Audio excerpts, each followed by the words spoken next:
11권에서 반복되는 거, 23장에서 반복되는 거는 결국 굉장히 다수의 운명이 크게 변화한다라고 하는 걸 이제 말해주고 있었던 건데요. 제일 이제 중요한 게 여기서 주인공은 사실 그러니까 정규직 노동자라기보다 마르크스가 주목해서 보는 거는 산업의 비군들이에요. 그러니까 자본의 내적 관계에서 추방됐으나 자본 관계 자체에서는 더 벗어날 수는 없는 그런 존재들이고 어떤 의미에서는 약간 잉여인간 같은 느낌도 주고 그리고 노동자들도 그런 성격을 부분적으로 갖고 있어요. 지금은 안에 있지만 장기적으로는 언제든지 나갈 수가 있고 추방될 수 있고 그러면서 주변화되는 다수 인구가 주변에 살 수밖에 없게 되는 그런 상황이 있으니까요. 이거는 이제 자본가가 보통 자본주의 우리 전제는 4장의 그 마지막 뒷부분에서 했던 거 기억나시죠? 자본가가 될 사람이 자본을 들고 오고 장차 노동자가 될 사람이 노동력을 들고 와서 만나는 거잖아요. 그 얘기는 뭐냐면 노동력이라는 상품과 관련해서 자본가는 수요자예요. 필요한 사람.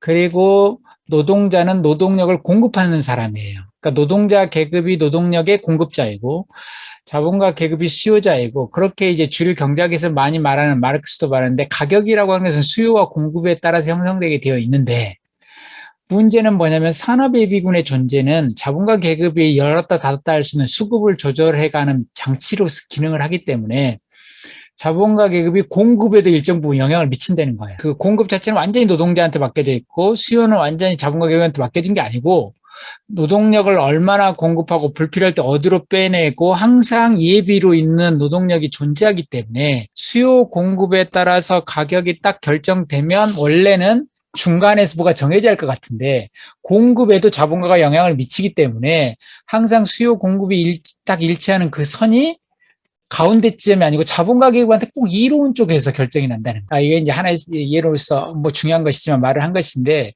기본 구조가 마르크스는 이런 표현인데 주사위가 눈이 어느 한쪽이 무겁게 되어 있다. 그래서 항상 던지면 왜 이상하게 자본가 계급한테만 유리한 눈이 나오지 주사위인데 항상 말하면 모든 게 공정하고 자유롭고 평등한데 왜 나는 던지면 나는 불행하고 쟤한테는 좀 좋은 일이 많이 생기지라고 했는데 우리가 이제 더 자주 쓰는 표현은 운동장이 기울어져 있는 것이다, 기본적으로. 이 비대칭적이기 때문에 당연히 불리한 눈이 나올 수밖에 없다, 이런 거예요. 도대체 이건 그러니까 자본가 계급의 이익을 실현에 세팅이 되어 있는 거예요. 깡디드, 볼테르의 소설 말하면서 최선의 세팅이 되어 있다라고 잉여 가치가 합법적으로 어떻게 만들어질 수 있는가 정당한 대가를 지불하고도 라는 말을 하면서 깡디드 얘기하면서 예정조화설 신이 알아서 이렇게 최선을 다해서 좋게 만들어 놓은 것처럼 어떻게 이 사회는 자본가 계급을 위해서 딱 좋게 되어 있다.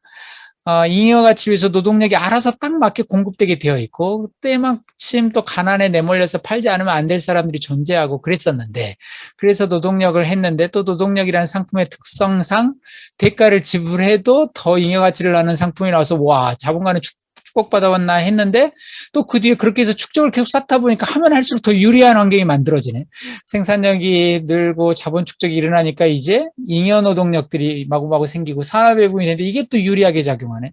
도대체 이 모든 시스템은 하느님이 너무 자본가 편 아니야? 뭐 이런 느낌이 이제 드는 거죠. 이 세팅 자체가 완전히 자본가인데 네, 맞아요. 지난번에 포섭이란 단어 쓸 때도 그 표현을 제가 말씀드렸는데 여기는 자본을 위해서 세팅된 거예요. 이 배치가. 여기를 이제 말해야 할 때가 된 거죠. 지금까지 쭉 봐온 것처럼 여기는 자본의 왕국이에요. 기본적으로 여기서 살기 위해서는 자본으로부터 시민권을 얻어야 돼. 자본가가 주권자예요. 자본이 주권을 갖고 있어요.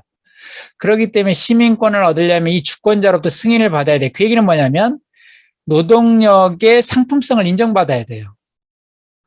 다시 말하면 취업할 수 있어야 살 수 있는 거예요. 이거를 이제 마르크스가 정확히 쓴 표현은 전제 정치다라고 그랬어요. 데스파티즘. 여기 가서 자본가가 데스파트, 전제군주가 된다라고 했는데 언젠가 한번 말씀드렸던 것 같아요. 이 단어가 너무 흥미로운 단어를 마르크스가 썼다고.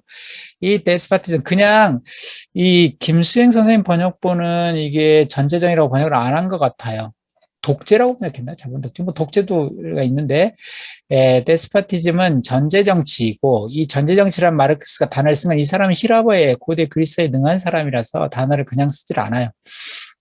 이 단어는 일반적인 독재자가 아니라 데스파티즘은 오이코스에서의 통치자를 지칭하는 말이에요. 고대 그리스에서 폴리스와 오이코스가 있잖아요. 폴리스가 우리가 오늘 말하는 정치가 하는 시민들이 하는 자유의 영역이고 언어의 영역이고 행동의 영역이고 그런데 오이코스는 먹고 사는 생계의 영역이고 폴리스가 빛이라면 이게 어둠이에요. 되게 먹고 사는 건 알아서 해결해야 되는 영역이고 여기가 뭐냐면 살림의 영역이고 그래서 살림살이라는 의미에서 여기서 이코노미라고 하는 경제라는 말도 나왔고 에콜로지라고 하는 생태학이라는 말도 나온 거죠. 이 오이코라는 말에서. 그런데 이 오이코스의 영역은 가부장이 있는데 그 오이코스에서의 가부장이 있고 특히 이제 그 가부장 중에 한 사람 그걸 데스포티코스라고 부르는 거예요. 그게 이제 가부장 정확히 말하면 거기 영역을 특히 이제 거기에는 여성도 들어가고 노예도 들어가고 가축들도 들어가고 그 생계의 영역이에요. 그래서 그가 전권을 행사하는데 전제 정치란 어떤 정치냐면 마치 자기 식솔들이라든지 노예들을 다룰 때 혹은 가축들을 다룰 때 쓰던 방식을 동료 시민들한테 쓰는 사람을 이렇게 불러요. 전제군주라고.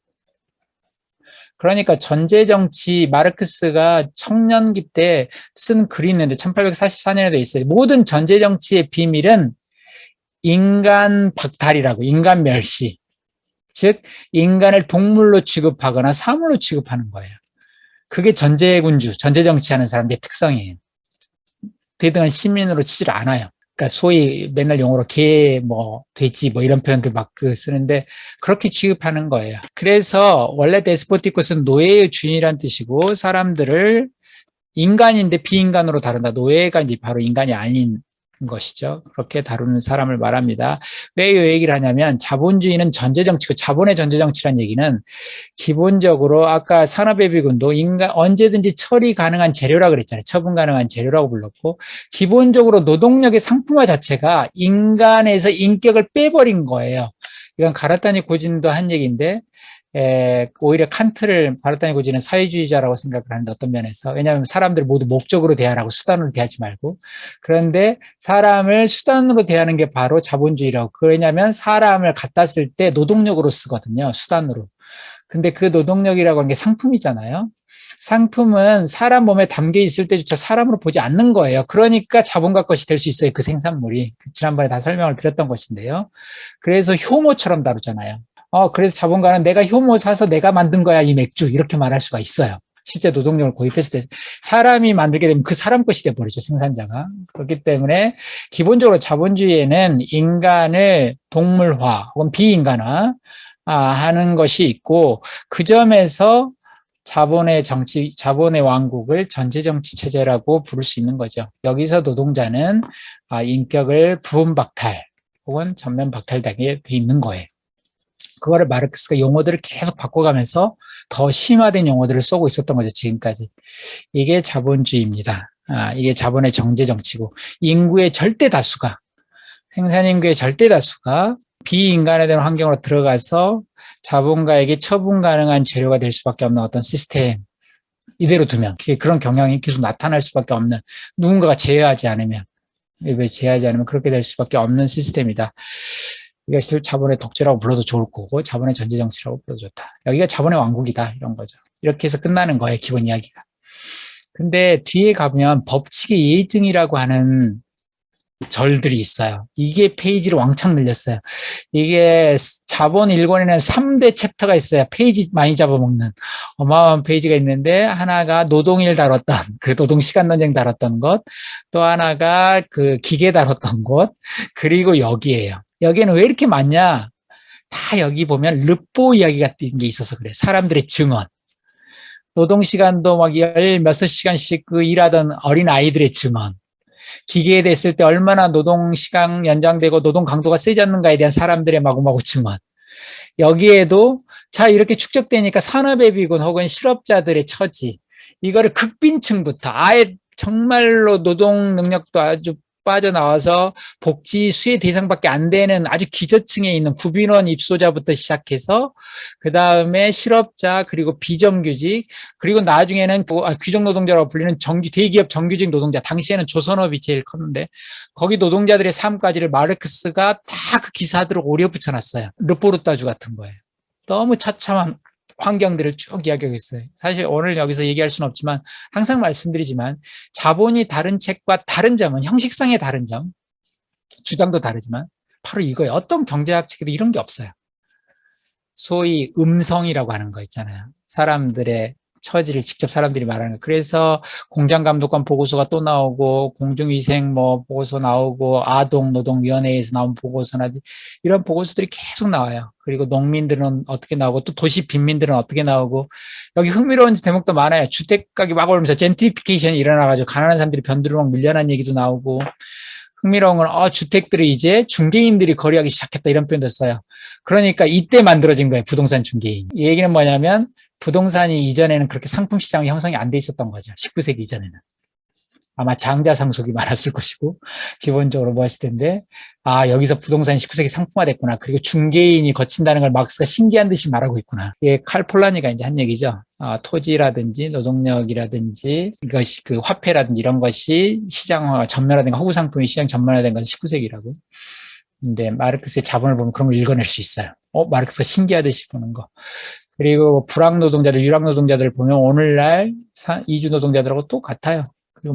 그리고 사람들이 땅 밑부터 저기 다락방까지 다 파고들고 산다고. 오늘날도 이런 사람들이 한국에 서울인가 60만 명인가 산다는데 지옥고에 산다 그러던데. 지하에 살거나 반지하, 옥상에 살거나 고시원에 살거나 이런 걸 이제 지옥고라고 부르는데 그런 사람들이 서울에 우부르고 해요. 근데 이때 런던에 왜 이런 사람들이 많아지는가? 땅 밑을 파고 들어가고 다락방으로 기어 올라 들어가고 막 이러는 거. 그리고 그냥 천막만 치고 자고 그걸 자본이 또 그것도 이용료를 받아서 쓰고. 근데 요즘에 농촌에서 이주 노동자들이 비닐하우스에 사면서 30만 원씩 내거든요. 막 그것도 집세를 월급에서 떼고.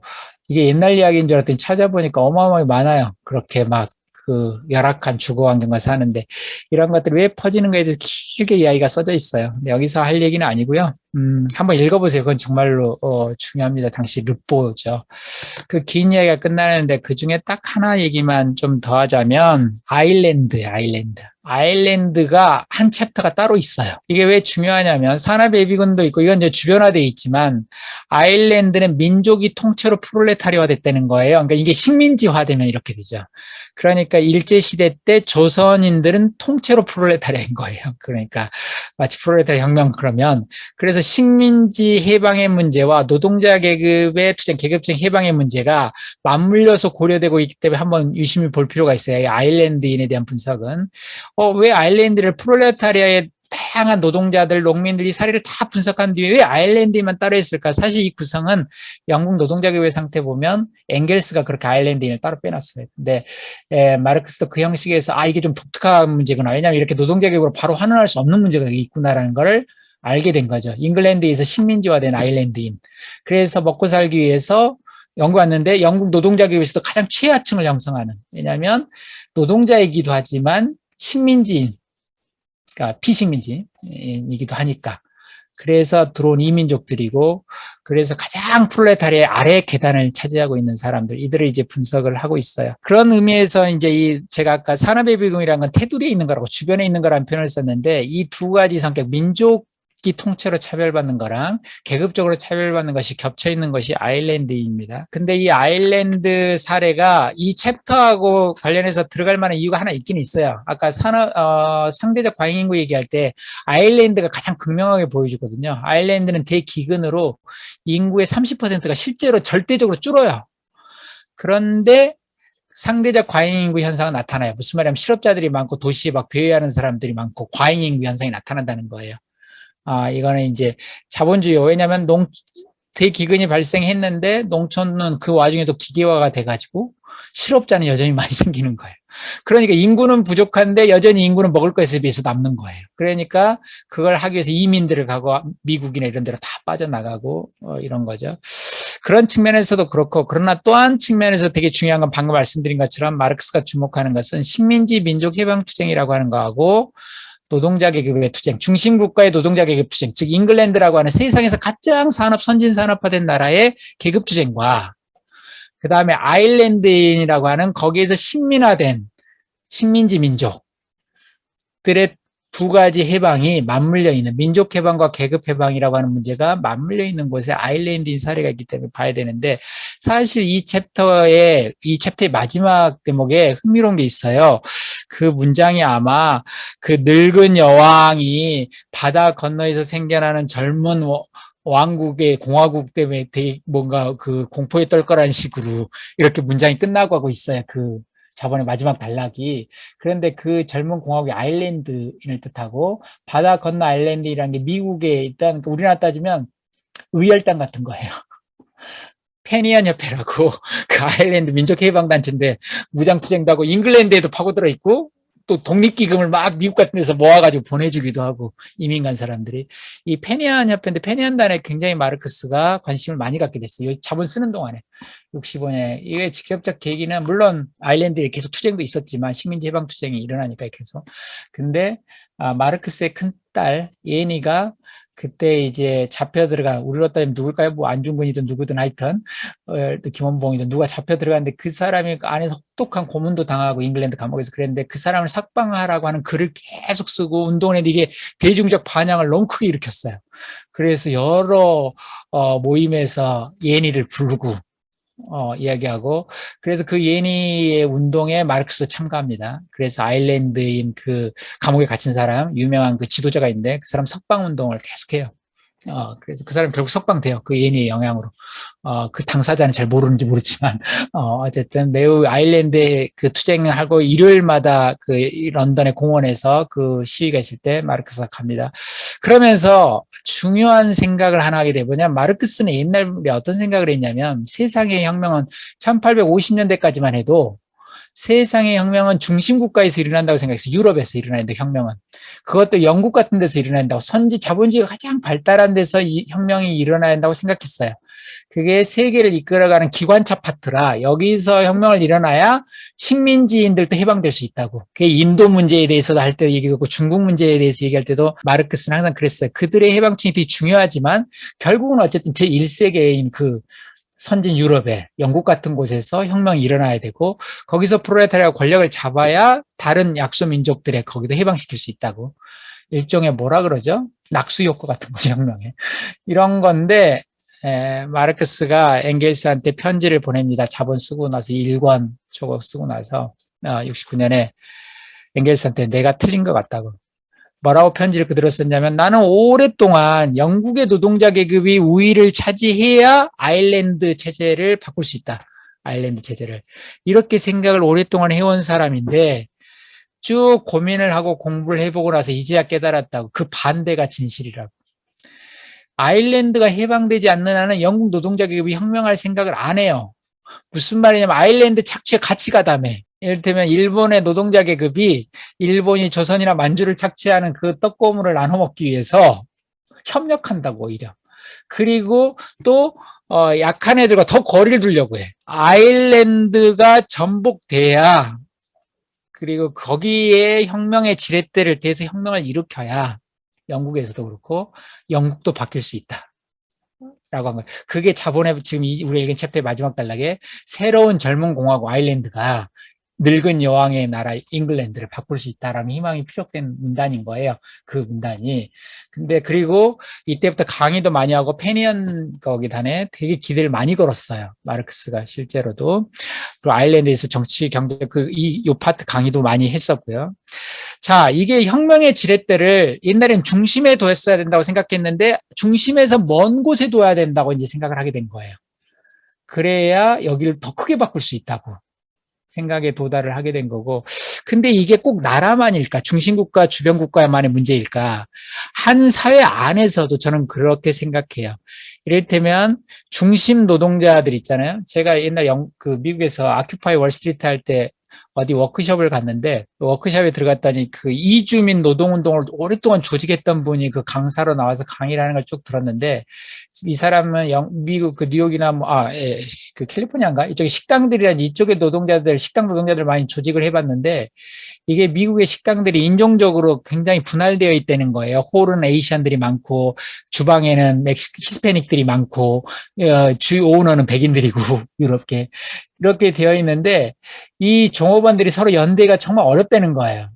근데 보통은 중심에서 힘이 있는 사람들이 먼저 하고 그 힘으로 약한 사람까지 챙겨줄 것 같은데 그렇게 안 되고 보통 어떤 상황이 닥치면 이 불안하기 때문에 제일 먼저 이를테면 정규직 노동자가 비정규직을 먼저 쳐내는데 동의해버린다는 바깥에 약한 척을 쳐내야 자기를 그나마 지키려고. 그래서 조직을 할 때는 어떻게 해야 되냐면 가운데서부터 아니라 제일 바깥부터 조직해야 된다고. 그래서 제일 취약한 사람을 보호하면서 그들의 힘으로 싸우기 시작해야 그보다 좀 나은 사람도 저보다 낫기 때문에 오히려 투쟁에 결합을 해나가는데 그래서 바깥에서 안으로 들어와야지 안에서 바깥으로 절대 못 나간다는 거예요. 이게 장애인 일자리 할 때도 그 장애인 운동이 전장현이 쓰는 전략이에요. 전장현은 경증 장애인들의 일자리에서 말 안 해요. 중증 장애인 일자리만 말해요. 중증 장애인 일자리를 구할 수 있으면 경증 장애인 문제는 해결된다는 거예요. 그런데 경증 장애인은 그렇게 해서 일자리를 구하면 중증 장애인은 진짜 이제 그런 일자리 없어요. 이제 이 정도까지만 겨우 받아주는 거고 불가능해져요. 그래서 세상을 크게 바꾸고 싶으면 지렛대를 밖으로 먼 곳으로 대야 더 높이 들 수 있어요. 길게 크게 들어올 수 있어요. 받침대를. 혁명의 지렛대를 어디다 대야 되는가에서 마르크스의 깨달음을 이해한 거죠. 더 멀리 추방된 자들한테 대야 된다. 이런 거. 굳이 말하면 노동에서 말하면 비정규직이나 실업자들 쪽에 더 지렛대를 대야 돼. 노동운동에. 그래야 정규직도 보호받아요. 그리고 더 나아가면 모르죠. 자연 생태 질서까지 돼야 될지. 그래야 자본주의를 더 크게 바꿀 수 있을지. 먼 곳에 돼야 돼요. 더 멀리 추방된 것에 대해야 된다. 사실 밑에 보면 엥겔스가 그래서 자본을 얘기했다 이상호가 다 편집하고 이 2년 뒤인가 3년 뒤인가 죽죠 엥겔스가. 근데 마르크스가 자본 쓰고 나서 엥겔스한테 편지 보내면서 썼어요. 영국 노동자 계급의 상태 제발 재판 내라고. 그 책이 위대하다는 걸 이 자본 쓰다가 알게 됐다고.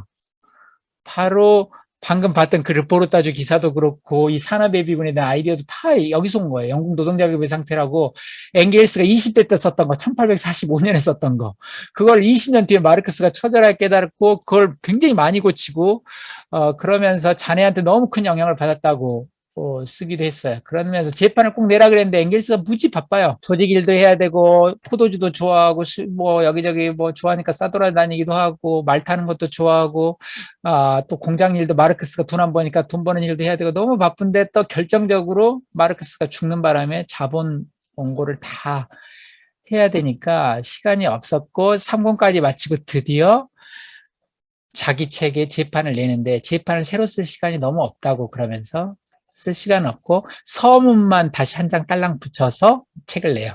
이게 유명한 1892년 서문.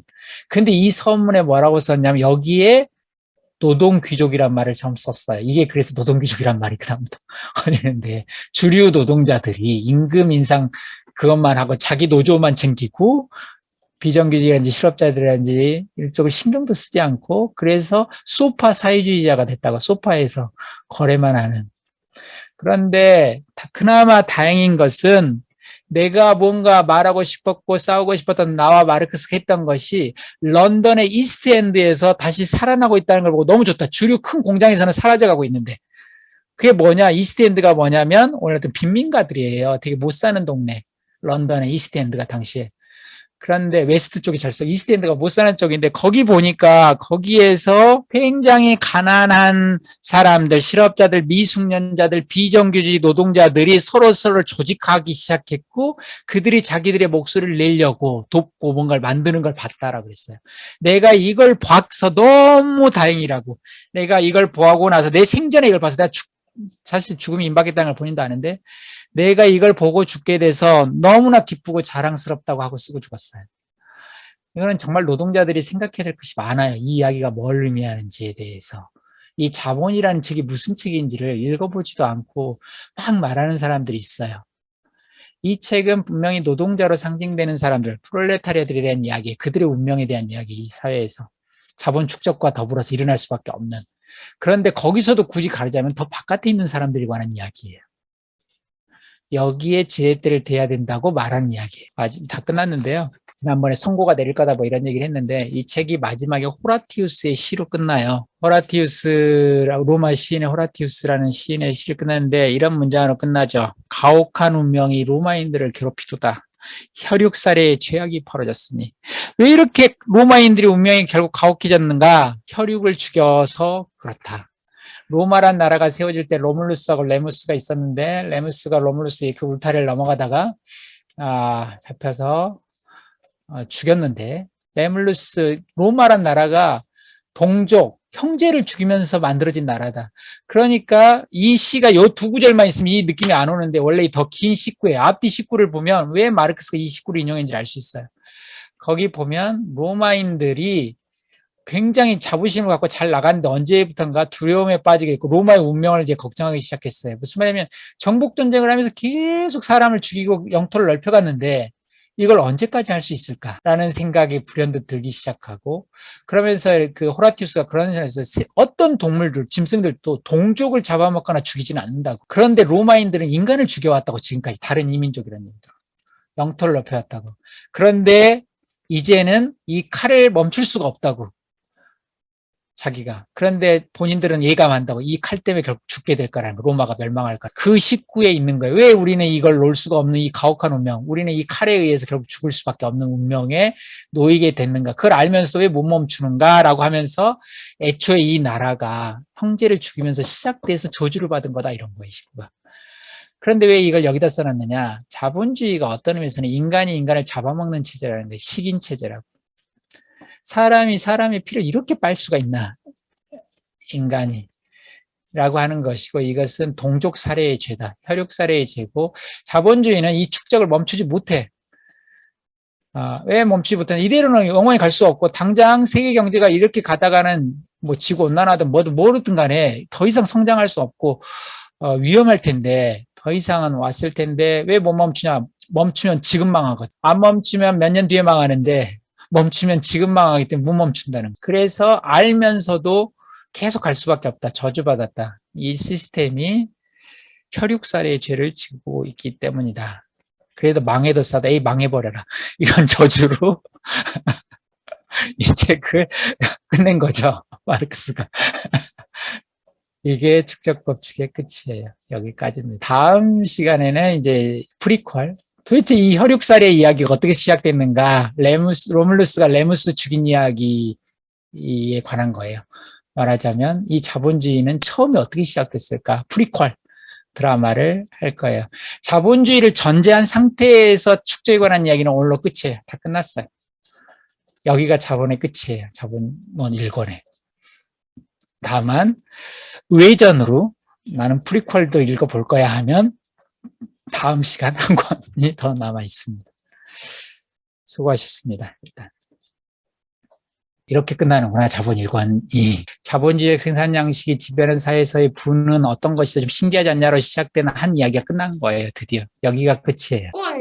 지난 권부터 시작해서 11권까지 오다 보니까 나는 노동자도 아니고 특정 자본가에 대해 포획된 사람도 아닌데 11권에서는 어떤 계급으로서 노동자인데 이 계급으로서 노동자래. 나도 이미 노동자이건 아니건 상관없이 다 이 운명 안에 포섭되어 있구나라는 걸 정말 절실하게 느꼈어요. 왜냐면 이미 나도 상품화되는 구조 안에 살고 있고 그런 착취 구조. 아까 인간을 잡아먹어야 되는 구조의 마인드로 이미 된 데다가 이 착취 구조를 타기 위해서 자본가가 되려고 아주 애쓰는 구조 그런 패턴이라든가 너무 흔하잖아요. 나가 가난이 네 탓이야. 우리도 얼마나 스스로 자기 탓을 하는 이 구조 안에 이미 살고 있어서 이거 노동자 그 특정 계급만의 문제가 아니구나를 11권에 오니까 정말 절실하게 느껴지더라고요, 이게. 그래서 그런 소외감을 느꼈었고 너무 이제 궁금한 게 신자유주의가 있어가지고 전 지구적으로 이미 자본과 이렇게 관계 안에 이미 구축이 돼버렸잖아요. 그러면 아까 선생님이 말씀하신 혁명의 지렛대를 어디서 가져올 거냐고. 이제 아무데나 돼야 되나 봐요. 모든 것이. 정말 생태계에서 가져가야 하든지 지구에서 가져오든지 그럼 우리가 인류학을 정말 열심히 배우고 있는데 그 인류학적인 그런 탐사에서 이렇게 인류학자들이 고민을 했을까라는 것도 조금 이해가 가는 것 같고, 음. 이거를 어디서 가져와야 되는지 정말 이렇게 궁금하고요. 아까 제가 경증장애인, 중증장애인 얘기도 홀에서 바깥 얘기가 안 되게 하고, 마르크스하고 엥겔스가 그 밝혔던 소에 더 바깥으로 라는 말을 했을 때, 그거 어딘지는 모르겠지만, 내 주변 영역에서 가급적 더 바깥의 사람과 연대를 해야 되는구나. 니체적으로 말하면 더 먼 이웃을 사랑해야 되는구나. 라는 것이 있고, 그리고 이제 이런 이야기들이 아까 전면화됐고, 뭐 신자유주의라고 부르든, 뭐 글로벌라이제이션이라고 부르든, 뭐라고 부르든 운명이 이제 연결되잖아요. 뭐 느꼈잖아요. 이번에 뭐 우크라이나에서 전쟁하는데 여기 난리 나잖아요. 그냥. 마르크스가 중국 문제에 대해서 쓸 때 그렇게 썼어요. 지금은 중국을 막 착착 아편전쟁하고 들어가지만 이게 엮이기 시작한다는 게 무슨 의미인지 모르냐고. 나중에 거기서 일어난 일이 이쪽에 영향을 준다는 얘기라고. 지금은 그들이 영향을 받은 것처럼 보이지만 묻히면 그렇게 됐다고 그런 얘기를 한 적이 있는데, 그래서 중국에서 일어난 일이 이제 유럽에 타격을 주기 시작할 거라고 말을 예고한 적이 있는데, 그리고 거기가 노동자의 나라라고 이름 붙일 날이 있을지도 모른다고 이제 그런 편도 있어요. 거기가 또 사회주의 공화국 이런 거 붙여놓은 정말 그렇죠. 근데 제가 드리고 싶은 말씀은 이것들이 다 연관이 이제 되게 됐다는 걸 누구나 느끼잖아요. 운명이 엮이기 때문에 또 한편에서 모두의 문제가 된 시점이 된 것이고, 드디어 모두의 문제가 됐기 때문에 어느 한쪽의 문제를 풀어서 해결이 나오지 않을 것이고 그런 방법도 없다는 것도 분명하고, 그렇기 때문에 그 어느 때보다도 협력해야 된다는 것이 진짜로 필요하고, 그 협력의 규모도 정말 지구적 수준으로 확대될지도 모르겠어요. 생각들도 더 모아야 되고, 저는 약간 브레이크 타임을 좀 가져야 된다고 생각해요. 왜냐하면 우리 답 모르잖아요. 답을 알면 뭐 브레이크 타임 갈 필요가 없는데, 베냐민이 잘 쓰던 표현으로 인류를 위한 비상 브레이크를 당기는 거, 대안이 없다고 말하고, 그러니까 지금 하던 거 좀 멈추라고 말해야 한다고 생각해요. 그게 경제에서 최근에 무슨 탈성장이니 비성장이니 성장을 좀 멈추라고 하는 거, 혹은 학교에서 이런 교육 시스템을 잠깐 멈추라고 하는 거, 이런 소비 방식을 좀 멈추라고 하는 거 있잖아요. 이런 것들의 운동이 일단은 좀 멈춤 운동이 필요한 거 아닌가? 이런 생각이 들어요. 지금 이대로 가다는 큰일 난다고 하는 거를 이제 많은 사람들이 큰 규모로 느끼고 있지 않나? 이런 생각이 들고요. 근데 이제 그렇다고 해서 우리가 무슨 유엔에서 뭘 할 건 아니고, 우리 선 안에서라도 최대한 브레이크 시간을 가져야 된다라고 하는 거예요. 멈추지 못한다는 것이 정말 끔찍한 문제니까. 모르겠어요. 지금 즉각적으로 쓰는 생각. 왜냐하면 이 자본 끝나고 나서 썼을 때, 왜 썼냐고 저한테 묻더라고요. 어떤 기자가. 사실 왜 썼냐면 써달라고 해서 쓴 거예요. 그때 자본 강의해달라고 그래가지고 했고, 출판사에서 그거 책으로 내자고 그래서 쓴 거고, 별 생각이 없었어요. 원래 딴 거 하고 있었던 건데. 근데 쓰고 나서 문득 느낀 건데, 좀 얘기 좀 하자고 싶어요. 세상이 이렇게 되는 거에 대해서 우리 얘기 좀 해보자고. 그냥 막 달려가지 말고 좀 스탑 좀 하자고 한 얘기를 하고 싶고, 이 책이 약간 이야기할 때 소재가 좀 됐으면 좋겠다고 하는 거였는데, 어쨌든 좀 브레이크를 좀 걸어야 된다라고 하는 시간이 듭니다. 그 태만과 과로는 같은 사회에서 나타나는 현상이에요. 일을 너무 빡세게 시키니까 일하기 싫은 사람도 많고, 또 항상 같은 것이기는 한데, 마르크스도 그랬잖아요. 노동해방 세상이 노동하지 않는 세상은 아니라고. 그러니까 그 노동의 의미나 성격이 달라지는 것이지, 그냥 아무 일도 안 하는 것은 아니니까요. 근데 이제 이런 생각은 왜 그런 생각이 드냐면, 아까 그 말씀에 공감 가는데요. 아까 첫 번째 말씀할 때 했던 얘기인데, 사실은 노동자가 아닌 사람은 많죠. 자본가가 아닌 사람도 있고 많고. 근데 자본 관계를 벗어난 사람은 별로 없어요. 아까 말했지, 이 운명이 함께 엮여 있으니까 여기를 벗어나서 살 수 있는 사람은 없는데, 그가 어떤 일이든 간에 이제, 그런데 내가 모를 수는 있지만 그렇다고 해서 벗어날 수는 그러니까 이익 생기면 좋은 일을 해야 된다고 왜 얘기를 하냐면, 사람들이 자꾸 이제 요즘에 막 코인 투자도 많이 하고 일은 안 하고 이제 뭔가 하려는 거 많고, 또 일 힘들고 일자리도 없고 사실. 그러다 보니까 막 주식에도 막 몰려갔기도 하고, 어디 막 돈 팍 폭등하면 막 뛰기도 하고, 영끌해서 집에도 사고 막 이랬는데, 그게 운이 좋아서 생기는 게 아니에요. 기운이 하느님도 불가능해요.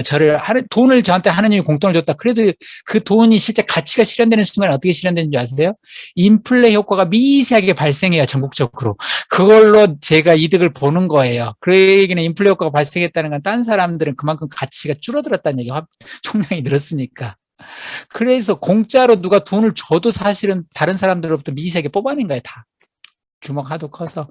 그렇지. 공짜라는 게 없어요. 그런데 어딘가 뭘 투자하거나 뭘 안 해서 뭘 해볼 수가 없어요. 그거는 불가능한 얘기예요. 그럼 우리가 할 수 있는 일은 뭐냐? 그걸 어떻게 착취하는가를 알아내는 게 아니라 가급적 생기면 좋은 일 하는 거예요. 뭐든지. 좋은 일을 찾아 나서는 거예요. 가난한 사람들하고 연대하고 힘든 사람에게 뭔가를 보내고 계속 증여를 해야 된다고 생각해요. 왜냐하면 나에게 남는 것은 물론 마르크스지만 내가 뭔가 큰 이익을 봤다면 어디서 온 거예요. 그거는 태양은 열은 그대로 오지만 그것이 가치로 환산돼 버리면 돈이 되는 순간은 인간관계예요. 이 시스템을 멈춰라는 얘기도 하나 해야 하고 돈이 좀 생기거든 좋은 일을 해야 한다. 자본주의에서는 절대 거저 생기지 않는다. 그러니까 아무리 멀리 지렛대를 대도 이 결국에는 이 법칙이 계속 유지되는 거는 크게 달라지지 않을 수도 있지 않을까 이런 생각. 이제 어떻게 보면 암울할 때는 그럴 수 있는데요. 예. 그러니까 이걸 이제 어떤 개입이 없는 한에서 기본적으로 자본의 축적 운동이 노동자들의 삶을 1차적으로 결정하는 요인이다라고 하는 거잖아요. 지금 이야기가 자본에 계속 축적하는 운동이 잘 안 되면 노동자 삶도 힘들어지고 뭐 맨날 기업가들이 하는 얘기인데, 예. 그리고 정말로 여기가 뭐 공황이 생기면 자본가가 어려워지는 게 아니라 사람들이 다 어려워져요. 노동자들이 싸워서 뭘 할 수 있지만 기본축은 그렇다라고 하는 거예요. 근데 그거는 이제 항상 있죠. 자본주의적인 관계가 지배한다는 전제 하에서 그렇다고요. 그러니까 사회 전체는 그런 거 있을 거예요. 그런데 그거는 편차가 좀 있는 것 같아요. 한 개인의 삶에서는 어떨까? 그게 어느 정도 지배할까? 그 관계가. 또 한 공동체 안에서는 어떨까가 있고, 그리고 그런 것들이 어느덧 많아지면 그런 걸 미리 기다려서 안 되니까 니힐리스트가 될 필요는 없어요. 어느덧 많아지면 제가 지난번에 맹거의 스펀지도 언젠가 얘기한 것 같지만, 예, 면적은 최대인데 부피가 제로가 되는 입체가 있다고. 여기저기 구멍이 숭숭숭숭 뚫린 수세미처럼 자본주의가 되다 보면 자본의 부피가 제로가 되고 삶의 면적이 최대가 되는 어떤 것들이 문득 생겨날지도 모르겠다고요. 그런데 기본 세팅은 그거를 무시할 수는 없다는 걸 인정해야 할 것 같아요. 자본의 운동이 우리 삶을 너무 크게 지배하고 있다. 그것이 없다고 하는 건 착각인 것 같아요. 사람들이 나는 그런 거 지배 안 받아라고 룰루랄라 하는 건 큰 착각인 것 같아요.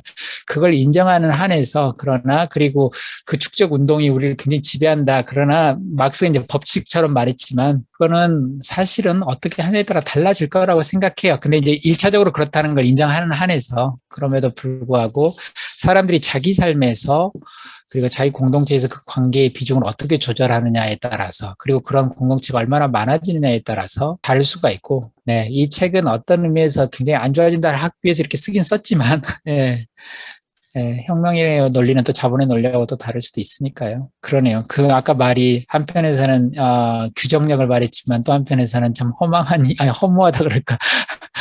저항해도 안 되는 거 아니야? 이런 느낌을 퍼뜨릴 수도 있겠네요. 예. 저는 이렇게 생각해요. 혁명은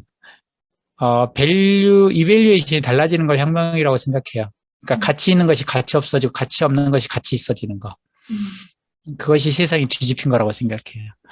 그런데 아까 말했듯이 돈 얘기를 했지만 이게 일종의 가치죠. 자본도 가치이고 가치 법칙을 넘어 이제 요 자본론의 의미에서 혁명이란 가치 법칙을 넘어서는 걸 거예요. 가치 법칙을 어떻게 넘어설 수 있을까는 일단 세팅은 쉽지는 않아요. 그렇죠? 아까 돈이라든지 이런 걸 쓰는 방식은 분명히 가치 방식에 대한 도전이긴 합니다. 그것이 얼마나 큰 것인지는 모르겠어요. 그러나 한 개인의 삶에서는 제법 클 거예요. 그 영향력이 어떻게 살거가 그 사람의 운명을 크게 바꿔놓긴 할 겁니다. 그런데 이제 사회적 규정력은 분명히 있을 거예요. 그럼에도 불구하고 어쨌든 우리 삶을 챙기는 건 되게 중요하고 그걸 함께 챙기는 건 되게 중요하고 그 이밸류에이션 시스템을 계속 바꿔보려고 노력한 거 있잖아요. 세상을 망치는데도 가치를 엄청 부여하지만 또 세상을 되게 살리는 일에는 가치가 엄청 안 부여하기도 하는데 그걸 뒤집어 보려고 계속 우리가 노력하고 비판도 하고 글도 쓰고 그런 삶도 살고 시도도 하는 거는 우리 안에서는 혁명을 계속 시도해 보는 거라고 생각합니다. 그런 프롤레타리아의 의미는 조금 어떤 그 노동자, 임금 노동자, 예, 그거보다는 좀 범위가 이게 넓다는 그 지점이 되게 인상적이어서 사실은 이게 표준 해석은 아니에요. 아시겠지만 제가 표준 해석을 하는 사람도 아니고, 예, 저한테 정통을 기대하시면 안 되고요. 예, 저는 정통하고 거리가 먼 사람이고 온갖 생각을 해봅니다. 그 어떤 문장을 한번 씹을 때, 그러니까 이제 아까 프롤레타리안 말도 그렇고, 왜 막스가 이 유기적 구성을 여기서 얘기할까도 혼자 곰곰이 생각해보고, 대체로는 이제 임금관계 밖에 있었는데, 제가 자본관계 밖에 있었는가라고 생각을 하면 그렇지는 않은데, 어떤 의미에서. 그리고 그것은 제 삶에 굉장히 자본은 중요한 영향을 미쳤고, 저한테도 자본주의를 극복하는 건 너무 중요한 문제고, 그래서 내가 임금 노동자가 아니지만 나는 자본을 일가할 이유가 있고, 이런 것들을 설명을, 들을 때, 이제 제가 그 어떤 지점, 파고 들어가는 지점을 하는 게 이제 프롤레타리아트라는 말인데, 프롤레타리아라는 말을 자꾸, 노동자 계급관, 그러니까 포함하지만 또 다르게, 그러니까 정확하게는 포함 관계라기보다는 맥락이 좀 다르다. 그 접근하는 방식이, 사태를 보는 방식이, 이런 생각을 합니다. 경제적 측면에서는 뭐 포함 관계 있지만 정치적 측면에서는 좀 다를 수도 있고, 노동자지만 그런 정치성이 약한 그냥 자본의 기능 정도 수행하는 정도면, 진짜로 자본은 기후에도 미치는 영향이 크거든요. 생태 환경에, 지구 온난화에도 미치는 영향이 너무 커요. 자본주의는. CO2의 증가량이 이렇게 폭발적으로 증가한 건 다 산업화 이후예요. 인간이 여기에 출현한 수십만 년, 수백만 년 동안 일어난 일이 아니고 자본주의가 출현한 불과 200년, 150년 동안 일어난 일들이 압도적으로 영향을 미친 것이잖아요. 그런 점에서 조금 넓게 생각해봐야 된다. 자본이라는 게 단순히 돈 벌고 일하고 넘어서야 된다. 이런 생각 하나 있고요. 여전히 또 하나는 노동력의 상품화가 정말로 이거는 조금 여러 생각을 해봐야 된다. 아까 인간을 수단으로 쓴다라고 하는 거 있잖아요. 갖다가. 물론 꼭 인간이나 동물도 나중에 좀 생각해봐야 되는 게 수단화하는 거. 마르크스는 동물들을 생산수단이라고 여기 이제 자본주의는 실제 그렇게 간주하니까요. 중요한 문제죠. 지렛대를 어디에 대냐. 그리고 이 10권, 11권, 11권처럼 이렇게 전체 그림을 봐야 지렛대를 댈 자리도 이렇게 조금 여긴가? 이렇게 생각도 하게 되는 것 같아서 이거를 공부할 필요가 있는데, 오늘 수업을 따라온 걸로는 주변은 배제되면서 붙들리는데, 가장 주변에서 이제 지렛대를 설정해야 되는 가장 중요한 게 자기를 어떤 자기를 뭐라고 규정하는가, 이 문제도 참 중요해 보이고, 그게 돈을 가지고 있건 자본가건, 이게 선생님 수업을 들으면서 제 생각이 돈의 액수의 문제가 아니고 이 다 말려 들어가 있는 조건이고, 다 어디에 등기되지 않으면 숨 쉴 수가 없는데, 그러면 다 프롤레타리아라고 그냥 하고 프롤레타리아로서의 정체성을 좀 공부를 한다든지, 저는 지렛대를 저 자신에게 대고 싶은데 다른 사람에게 대기보다 이게 자기를 프롤레타리아라고 생각하는 자에게 자기 자신에게 지렛대를 놓는 가장 상식적인 꿀팁이랄까, 뭐 그런 거라든가, 뭐 한편으로 생각하면 인력적인 많은 그 지식이라는 게 도처에서 사람은 다 수단화 시키고, 뭐 여러 가지가 이제 이 용어 자체는 뭐 그렇게 거북함이 들진 않았어요. 그러니까 수단화가 왜 문제인가, 뭐 이런 것도 근본적으로 생각해 보고 싶고, 그런데 어쨌든 최종적으로는 연대를 선생님께서 많이 강조해 주신 것 같아요. 연대. 프롤레타리아들끼리만 연대할 수 있는 거죠. 자본가랑은 연대할 수 없게 되어 있고, 이 전체 구도가 연대를 내가 프롤레타리아로 이렇게 자기 선언하지 않는 한 지렛대를 놓는 것도, 노임을 하는 것도 너무 위계적으로 작동하니까. 네, 정말로. 그런데 정말 중요한, 아까 이제 제 말하고 그게 달랐을 수도 있겠구나 하는 생각도 든 거예요. 왜냐면, 나라도 혹은 우리 주변이라도 그렇게 해보자는 식으로 이야기를 해놓고, 아까 책 얘기할 때는 가장 바깥에 돼야 된다고, 지렛대를. 이렇게 이제 얘기를 하니까, 나로부터 먼 데 돼야 된다고, 이제 그런 식의 얘기를, 세상으로부터 그게 먼 곳, 혹은 뭐, 모르겠어요. 누군 말대로 뭐 아픈 곳이 뭐 세계의 중심이라고, 뭐 예전에 그 닭살 돋는 말 있잖아요. 그런 거. 세상의 중심이 어디냐, 내 몸의 중심이 어디냐, 신경 가는 거 아픈 데다, 뭐 이런 것처럼 아픈 데다 떼야 된다, 뭐 이런 것도 있을 건데, 그게 이제 박애나 동정에서 하는 얘기가 아니고, 어떤 의미에서 가장 억압받고 착취받는 자가 가장 세상이 바뀌어야 할 이유가 농축된 자이고, 그가 바뀔 수 있으면 세상은 정말 크게 바뀐다라고 하는 이유에서요. 무슨 그 동정이나 연민이 아니라 거기가 문제가 첨예하게 드러난다. 즉, 그 데피니션도 언젠가 말했지만 피니스를 그리는 게 데피니션이잖아요. 테두리 그리는 거. 거기가 가장 규정성이 선명하고, 산업의 비건을 왜 얘기하느냐, 노동자들이 대체로 그렇게 될 것 같다라는 느낌 때문이기도 하지만, 그것보다 자본주의가 뭔지를 가장 잘 보여주는 게 여기라서 그렇다라고 이해를 하는 거죠. 마르크스가 보기에는 자본인의 운동에 노동자 계급이 끼친 영향을 어디서 제일 잘 확인할 수 있냐면 이들한테 확인할 수 있다. 주류 노동자 계급이 아니라 오히려 이들이 더 자본주의가 뭔지를 확인케 해준다. 그러니까 자본이 뭔지가 더 잘 드러나니까 자본을 바꿔야 될 이유가 더 선명한 것이고, 물론 말씀하신 것처럼 더 붙잡히니까 더 어려운 것이고, 이게 어렵지만 이게 맞는 것인지 몰라요. 왜냐하면 쉬운 길이 오히려 길이 아닐지도 몰라. 언뜻 보면 주류 노동자들 조직해서 이렇게 하면 개념적으로는 금방금방 이 사람들 여유도 있으니까 더 나설 것 같고, 하지만 어느 시점 가면 어느 이익의 한계에 딱 매여가지고 절대 세상을 바꾸는데 협력하지 오히려 않게 되고, 그래서 이제 그런 얘기를 했던 것 같아요. 근데 이제 아까 그 말은 계속 두고두고 생각해 보게 되네요. 자기 극복이라 그럴까? 자기에게 지렛대를 대는 것의 소중함이라고 하는 것도 맞는 것 같아요. 물론 이제 프롤레타리아트들이 자기각성이면 그 두 가지가 합쳐지겠지만, 이제 그런 문제를 떠나서도 우리가 자기 구원의 필요성, 자기 극복의 필요성 속에서 자본주의를 넘어서 보려고 하는 거, 이거는 되게 중요할 수 있겠다라는 생각이 듭니다. 근데 이제 조금 두 개 이야기를 합쳐보자면, 마치 코라는 사람이 마지막에 윤리학을 자기 돌봄에서 찾아갔는데, 그 자기 돌봄을 어떻게 하게 하냐면 외부를 자기 안으로 말아넣는 주름 작업을 통해서거든요. 이렇게 외부를 계속 끌어들이면서 자기로 구부려 넣는 일을 통해서, 진정한 자기라는 게 본래적인 것이 있는 게 아니라 자기가 그 실천을 통해서 계속 안으로 끌어들여오면서 새로운 자기를 만들어 나가는 거니까요. 미적으로 보면 자기 극복의 구원도 어떤 의미에서는 자기 먼 곳과 어떤 관계 맺음을 자꾸 해보려는 시도 있지 않을까, 이런 생각도 해보고, 하여튼 그 표현이 너무 재밌고 절묘해서, 그러네, 나는 가장 먼 곳으로 지렛대를 대자고 했는데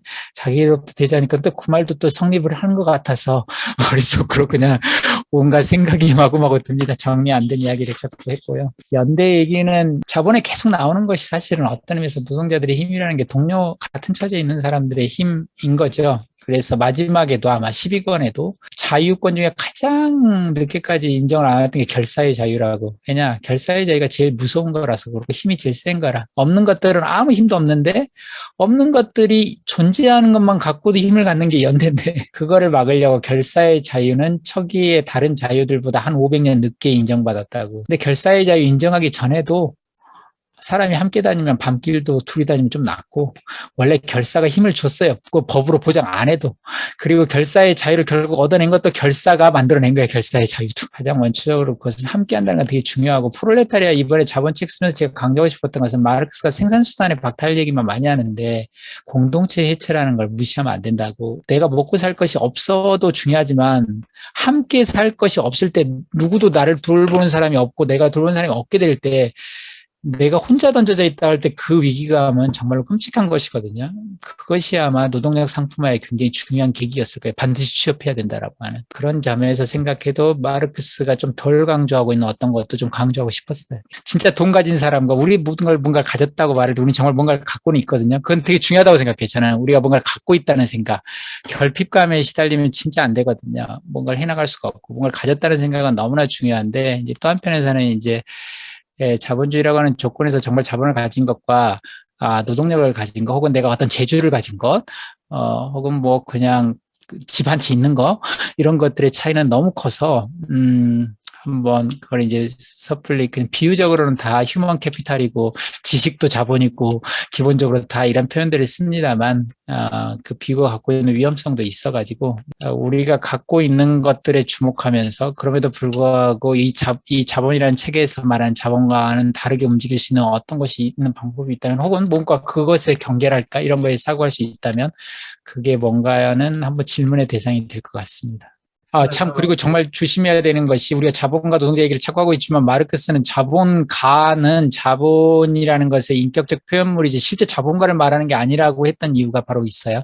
선생님 말씀한 것처럼 자본을 사고해야지 자본가를 사고하면 안 된다고. 이 책은 자본가라는 책이 아니고 자본이라는 책입니다. 그리고 자본가는 그냥 범주의 인격적 표현이지 그 자체가 어떤 의미를 있지는 않아요. 물론 군데군데 어떤 욕망 관련해서 얘기가 있긴 있지만 큰 줄거리에서는 그렇습니다. 자본의 과정을 소비 과정, 네. 생산 과정을 넘어서 소비 과정까지 바라볼 때 다르게 보인다 말씀하셨을 때랑 어쨌든 그 연대라는 것도 사실은 가치관이 같은 사람들이 있어야 되는 거잖아요. 내가 연대를 하고 싶어도 뭔가 그 자본의 가치에 반하는 아니면 저항하는 무슨 그런 공통의 다른 가치를 가지고 있는 사람이 있어야 연대를 하기 때문에 일단은 나의 가치 전복 이게 되게 중요하다고 생각이 들어요.